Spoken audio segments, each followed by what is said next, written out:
भाजप आणि शिवसेनेच्या महायुतीतून निवडणूक लढेल।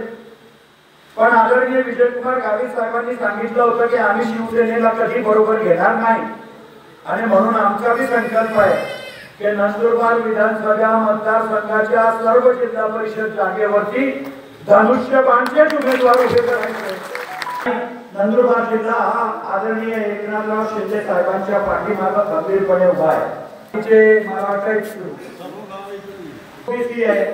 आहे आणि अशा मतदारसंघामध्ये आणि हे पाडाचा आणि मामाचा मोहिदा या दोन मतदारसंघांमध्ये सुद्धा बहुतांश गावं ही नंदुरबार विधानसभेची आहेत।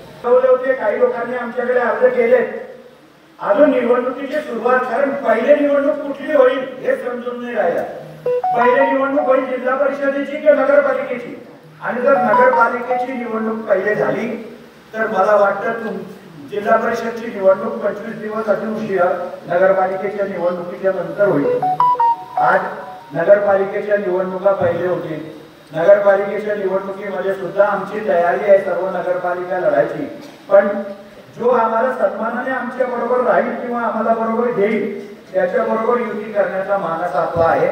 नंदुरबार मध्ये सुद्धा शिवसेनेचाच पॅनल पूर्ण उभं राहणार आहे आणि या दृष्टिकोनातून ती तयारी करण्याची एक छोटीशी मीटिंग सगळ्या माझ्या एकदम तळागाळातल्या कार्यकर्त्यांनी किंवा मित्रांनी ही मीटिंग अरेंज केली। ती घ्यायची कुठे हेवी आहे, कारण आता सीजन असा आहे की 12ही महिने पाऊस पडतोय, काही समजतच नाही काय होईल। कारण मी काल मुंबईहून निघालो होतो, थेट रस्त्यामध्ये पाऊस होता। असा आपण कधीच बघितलं नाही की असे 12ही महिने पाऊस पडतो। आजही थंडीचे दिवस खरं म्हणजे निर्माण झाले पाहिजे होते, पण दुर्दैवानं अजूनही पाऊस पडतोय आणि अजूनही 3 दिवस दाखवला म्हणे पाऊस।